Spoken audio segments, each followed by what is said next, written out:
तो नमस्कार दोस्तों। दोस्तों हमारी इस नई वीडियो में आप सभी का स्वागत है। तो दोस्तों मेरे पास यहाँ पर समाजिक का पेपर है, यानी कि अगर आप 9th क्लास में हो तो कल आपका समाजिक का पेपर होने वाला है।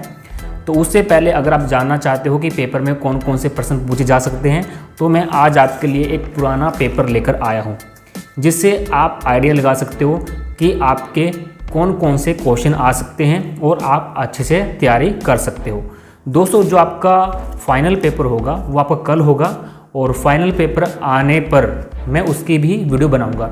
लेकिन आज मैं पुराने पेपर की वीडियो बना रहा हूं ताकि आपका अंदाज़ा लग सके आपको कि कौन कौन से क्वेश्चन आ सकते हैं और आप अच्छे से तैयारी कर सकते हो।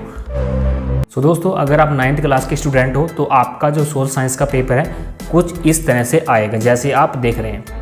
सबसे पहले यहाँ पर आपको बताया जाएगा कि आपका हिस्ट्री, पॉलिटिकल साइंस, ज्योग्राफी, इनमें से आपका क्वेश्चन आएंगे और आपका जो पेपर होगा वो 80 मार्क्स का होगा और आपका पेपर कोड यहाँ पर लिखा रहता है जैसे आपने और भी पेपर दिए हैं।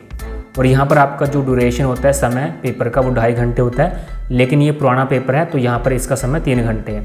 उसके बाद ये आपकी इन्फॉर्मेशन लिखी रहती है कि इस प्रश्न पत्र में आपके 34 प्रश्न होंगे या फिर आपके 40 होंगे और पृष्ठ 8 या फिर 12 होंगे। सबसे पहले आप क्वेश्चन की बात कर लेते हैं कि किस टाइप के आपके क्वेश्चन आ सकते हैं। तो सबसे पहले आपके जो क्वेश्चन आ सकते हैं 10 से 15 आपके ऑप्शन टाइप क्वेश्चन आ सकते हैं। जो पिछले पेपर में भी आपके ऑप्शन टाइप आए थे तो एक नंबर के आपके ऑप्शन टाइप आ सकते हैं 10 से 15 क्वेश्चन या फिर 20 क्वेश्चन। तो आपको ये हमेशा याद रखना है कि जो भी आप ऑप्शन टाइप का उत्तर दो वो आपको बिल्कुल सही देना है ताकि आपके 15 से 20 नंबर बड़े आराम से आ सके। सबसे पहले इस तरह के आपके क्वेश्चन आएंगे। मैं ये नहीं कहूँगा कि आपका यही क्वेश्चन आ सकता है, कुछ और भी आ सकता है, लेकिन अगर ये क्वेश्चन आएगा तो इसका उत्तर क्या होगा। सबसे पहले आपके 10 से 15 या फिर 15 से 20 आपके क्वेश्चन ऑप्शन टाइप आएंगे। सबसे पहला क्वेश्चन आपका इतिहास में से आ सकता है या फिर और किसी में से भी आ सकता है। इतिहास के यहाँ पर पूछे जाएंगे इस तरह के क्वेश्चन। तो सबसे पहला क्वेश्चन है जैकोबिन क्लब का नेता कौन था। तो इसका उत्तर है स, यानी कि इसका उत्तर मैक्सिमिलियन रोबेस पेयर। तो इसका उत्तर से है। यहाँ पर A, B, C, D भी लिखा हो सकता है या फिर ऑप्शन में ए, ब, स और द लिखा हो सकता है। अगर ये लिखा हुआ आए तो आपको क्वेश्चन नंबर यानी प्रश्न नंबर 1 इसका आपको ये लिखकर उत्तर डालना है स और मैक्सिमिलियन ये आपको लिख लेना है। उसके बाद दूसरा क्वेश्चन आपका आएगा राइक्सटाग क्या है। इस तरह का अगर आपके पास क्वेश्चन आया है तो राइक्सटाग एक यानी जर्मन का शब्द है, तो यहाँ पर इसका ए है जर्मन सेशन। तो जो भी इसका अगर आपके पास ऐसा क्वेश्चन आया तो आप बड़े आराम से इसका जर्मन सेशन कर सकते हो। उसके बाद तीसरा क्वेश्चन भी इस तरह से आ सकता है प्रथम विश्व युद्ध कब आरंभ हुआ। जैसे कि यहाँ पर प्रथम विश्व युद्ध 1914 को आरंभ हुआ। अगर यहाँ पर ए ऑप्शन है तो ए भरना, अगर एस ए लिख रहा हुआ तो आप इसका ए कर सकते हैं। ये 1914 यहाँ भी हो सकता है और ये 1914 इसकी जगह भी हो सकता है, तो आप बिल्कुल देख के करना, कभी गलत कर दें। उसके बाद यहाँ पर क्वेश्चन इस तरह से पूछे जाएंगे आपके पास किस अमेरिका के राष्ट्रपति ने कहा था डैश डैश डैश जो भी कहा था। तो ये कहा था यानी कि विल्सन ने कहा था, विल्सन ने, ठीक है, कि खूब गेहूँ उपजाओ, गेहूँ ही हमें जंग जिताएगा। उसके बाद हम अब चलते हैं नेक्स्ट क्वेश्चन की तरफ। तो नेक्स्ट क्वेश्चन यहाँ पर हमसे इस तरह से पूछा जाएगा आपसे कि 1906 में इंपीरियल फॉरेस्ट रिसर्च इंस्टीट्यूट की स्थापना कहाँ हुई थी। तो आपकी ये देहरादून में हुई थी, आपको याद रखना है। अगर ये ऑप्शन ए में आए या फिर स में आए या फिर ब में आए तो देहरादून आपको याद रखना है अगर सेम क्वेश्चन आ जाता है। उसके बाद आपको 2-2 नंबर के क्वेश्चन पूछे जाएंगे, 3-3 नंबर के क्वेश्चन पूछे जाएंगे, 6 नंबर के क्वेश्चन पूछे जाएंगे।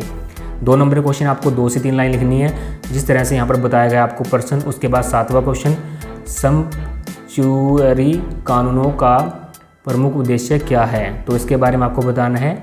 उसके बाद 8वां क्वेश्चन आपका 3 नंबर का रहेगा जिसमें आपको विचारधारा की यानी कि नात्सी विचारधारा की प्रमुख विशेषता आपको बतानी है। उसके बाद 9वां क्वेश्चन आपको इस तरह से आएगा कार्ल मार्क्स कौन था, पूंजीवाद के बारे में उसके क्या विचार थे। और दोस्तों एक और बात है कि आपके कुछ जो पुराना पेपर है इसमें पुराने लेसन से क्वेश्चन आ रहे हैं, लेकिन कुछ लेसन आपके कटे हुए भी हैं तो पुराने वाले में से नहीं आएंगे। जो आपके नए लेसन है उसमें से आपके आएंगे, कुछ क्वेश्चन इसमें पुराने वाले भी हैं।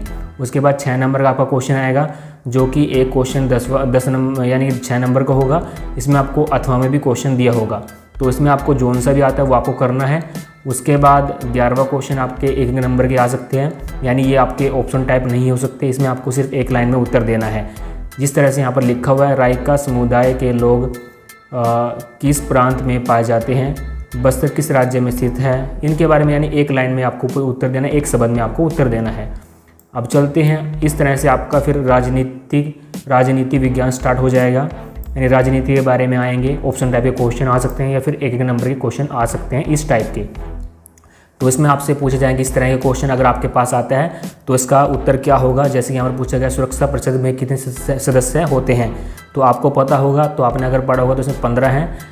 तो उसके बाद चलते हैं, निम्न में से कौन सा संविधान सभा का सदस्य नहीं है, तो इसका उत्तर है यानी महात्मा गांधी संविधान सभा का सदस्य नहीं था। ठीक है।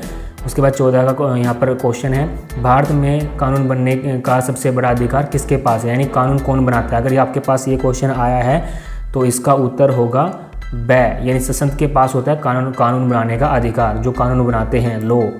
उसके बाद 15 का यहाँ पर कौन सा अधिकार अस्पृश्यता पर रोक लगाता है, कौन सा लगाता है, तो 15 का यहाँ पर है यानी समानता का अधिकार, ये इस पर रोक लगाता है। उसके बाद फिर आपका लोकतंत्र सरकार की यानी 2 विशेषताओं का उल्लेख कीजिए, यानी 2 विशेषता बतानी है आपके 2 नंबर का, यानी 2 लाइन आपको लिखनी है। भारत एक धर्मनिरपेक्ष देश है, सिद्ध करें। अगर आपके पास ये क्वेश्चन अगर आपने पढ़ा हुआ है तो आपका 2 नंबर का आपको 2 लाइनें लिखनी है। उसके बाद ये आपका 18 नंबर क्वेश्चन हो जाएगा, जैसे आप पढ़ सकते हैं। अगर मैं पढ़ूंगा तो वीडियो काफ़ी लंबा हो जाएगा। लोकसभा की आपको शक्तिशाली होती है अधिक से, तो इसके आपके 3 कारण बताने हैं। उसके बाद फिर आपका 6 नंबर का क्वेश्चन आएगा, यानी राजनीति में 6 नंबर का क्वेश्चन आएगा, यानी इसमें आपको उपचारों का अधिकार, संवैधानिक उपचारों का अधिकार, संविधान के हृदय का आत्मा, ये सब आपको बतानी है 6 नंबर में। अगर आपको ये आता है या फिर आपको अथवा वाला क्वेश्चन आता है, दोनों में से आपको एक करना है, जो भी आपको आता है। तो उसके बाद फिर आपका भूगोल चल जाता है। भूगोल में आपके ऑप्शन टाइप भी आ सकते हैं या फिर आपके 1 नंबर के क्वेश्चन भी आ सकते हैं। जैसे कि यहाँ पर पूछा गया है कि निम्न में से कौन सी नदी प्रायद्वीप भारत की सबसे बड़ी नदी है, तो कौन सी है, अगर आपको पता होगा तो इसका आंसर यहाँ पर है ब, गोदावरी सबसे बड़ी नदी है। लंबी भी है, बड़ी भी है, लंबी कोई और है और बड़ी तो ये है, ये हमेशा याद रखना। कभी आप सोचो कि वहाँ पर मैंने बताया था आपको कि लंबी, यहाँ पर बड़ी नदी है गोदावरी, लंबी कोई और है। उसके बाद अब चलते हैं नेक्स्ट पे।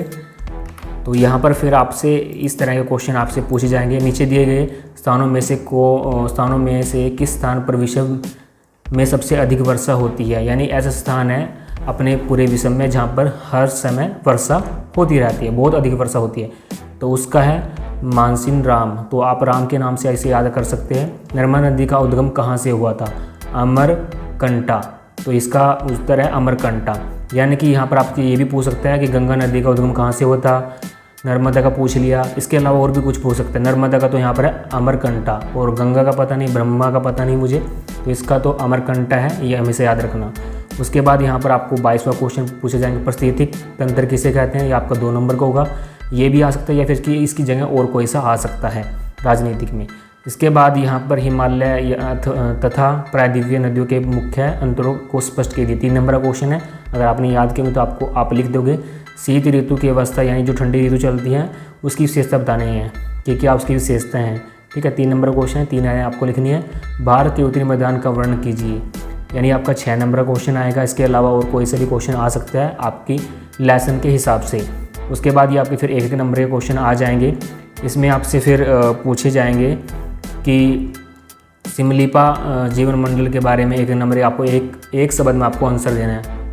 अरावली पर्वत कहाँ स्थित है, यानी कि आपको बताना है किस राज्य वगैरह में स्थित है। पर्वतीय वन कहाँ पाए जाते हैं, आपको 1 शब्द में इसका उत्तर आपको देना है।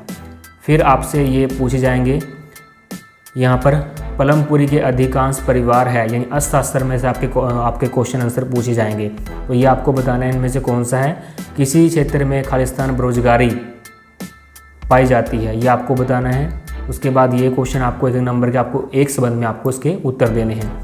उसके बाद आपसे पूछा जाएगा, इस तरह के आपके क्वेश्चन आएंगे, खाद्य सुरक्षा से आप क्या समझते हैं। उसके बाद में आपको बताना है 1 नंबर का, ये 2 नंबर क्वेश्चन है। मानव पूंजी क्या है, मानव पूंजी निर्माण क्यों आवश्यक है, ये पूंजी के बारे में बताना है। ठीक है, निर्धनता से आप क्या समझते हैं, निर्धनता के प्रमुख कारणों की व्याख्या कीजिए। तो ये आपका 6 नंबर का आएगा, यानी आपको ये 2 + 4 ये आपको बताया गया है, यानी इसके 2 मिलेंगे आपको, इसके 4 मिलेंगे अगर आप 4 प्रमुख व्याख्या करते हो, कारण बताते हो।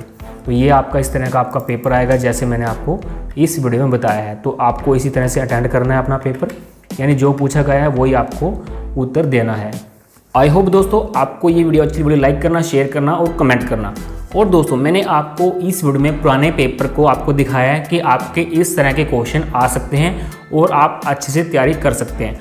एग्जैक्ट ये क्वेश्चन आएंगे या फिर नहीं आएंगे, लेकिन जो से मैंने बताया इनमें से कुछ आ सकता है, इतना आप याद रखना। अब ये ना हो कि आप इसकी तरह से तैयारी करके जाएं और पेपर में कुछ और आ जाए।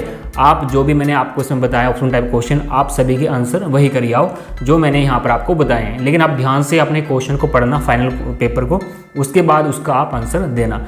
तो फ्रेंड्स, अगर आप इस YouTube चैनल में पहली बार वीडियो देख रहे हैं तो चैनल को सब्सक्राइब कर लेना, साथ में प्रेस कर लेना, ताकि हम जैसे ही वीडियो अपलोड करें आपको तो नोटिफिकेशन मिल सके। Thanks for watching.